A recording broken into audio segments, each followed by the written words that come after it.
हम नहीं चाहेंगे कि हमारे नगर की सीमा के अंदर कहीं पर भी मदिरापान हो या मदिरा के कोई से भी स्थान बने जहां से उनका विक्रय क्रय हो, वो उचित नहीं होगा। हम चाहेंगे कि उज्जैनी के अंदर मांसाहार, अंडों का सेवन शून्य हो, यह हमें चाहिए नहीं। दुर्भाग्य से क्या हुआ, गाय हमारी माता है, सड़क पे छोड़ के आता है। देखिए स्पष्ट है, उनसे हमने पूर्व में भी कहा कि सनातन के परिप्रेक्ष्य के अंदर जो तमोगुण है उसको हमें किसी भी हालत में हमारी धार्मिक सीमाओं से बाहर रखना चाहिए। उज्जैन के महाकालेश्वर तीनों गुणों के अधिष्ठाता है, रजोगुण, तमोगुण, सतोगुण के। किंतु ये स्पष्ट निर्देश है हमारे रुद्र तंत्र का भी कि हर एक व्यक्ति को ब्रह्म के प्रति यानी सतोगुण के प्रति अपनी यात्रा करनी है। तो ऐसी स्थिति में हम नहीं चाहेंगे कि हमारे नगर की सीमा के अंदर कहीं पर भी मदिरापान हो या मदिरा के कोई से भी स्थान बने जहां से उनका विक्रय क्रय हो, वो उचित नहीं होगा। साथ में ही हम एक और चीज चाहते हैं कि देखिएगा, मदिरा तो एक स्तर के ऊपर आपको प्रेरित करती है, उत्प्रेरित करती है, वो कैटलिस्ट का काम करती है, परंतु साथ में उसके साथ में भक्षिता यानी कि आपके भक्षण करने की क्षमता, उसके अंदर आपको ये याद नहीं रहता है कि सतोगुणी क्या है, रजोगुणी क्या है, तमोगुणी क्या, भक्षण करते चले जाते हैं।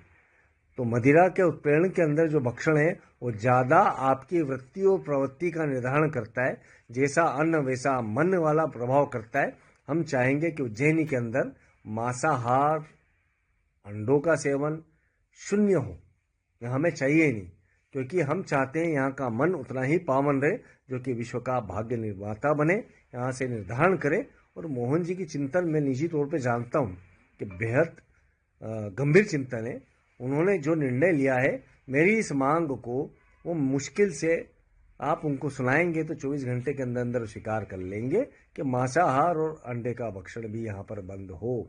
साथ में शासन प्रशासन को वे बड़ी ताकत के साथ में जिसे कह सकते हैं सख्त निर्देश दें कि इनका 2 नंबर के अंदर भी क्रय विक्रय न हो।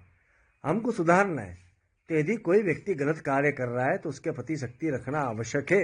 इसी प्रकार से मानवता का उद्भव होगा, इसी प्रकार से मानवता का निर्धारण होगा। जी, 31 मार्च की बात, तो शराब की दुकानें तो बंद हो ही रही है, तो इसके लिए उन्होंने दूध के संबंध में कुछ बोला, तो शराब को, दूध को किस प्रकार?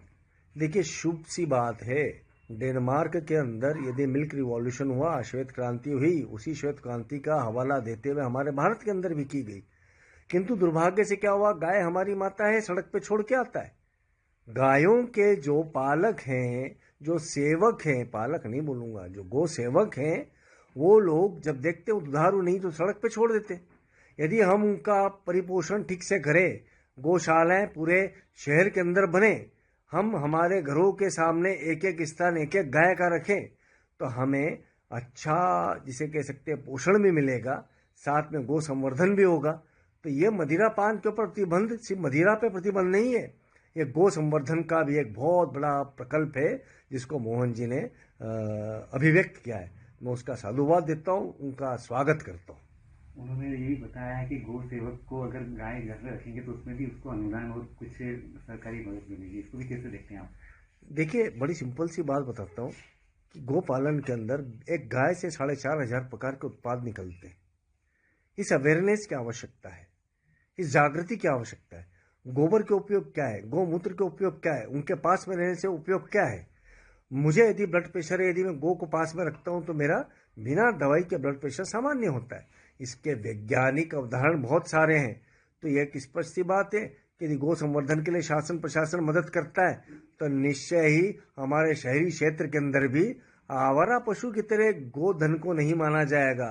उनको प्रत्येक घर के आगे उनके संरक्षक के रूप में बांधा जाएगा। तो उनका पालन होना आवश्यक है, उनका संवर्धन होना आवश्यक है। मोहन जी का मैं इसी बात के लिए तो स्वागत कर रहा हूं कि उन्होंने इस विषय को बोला है।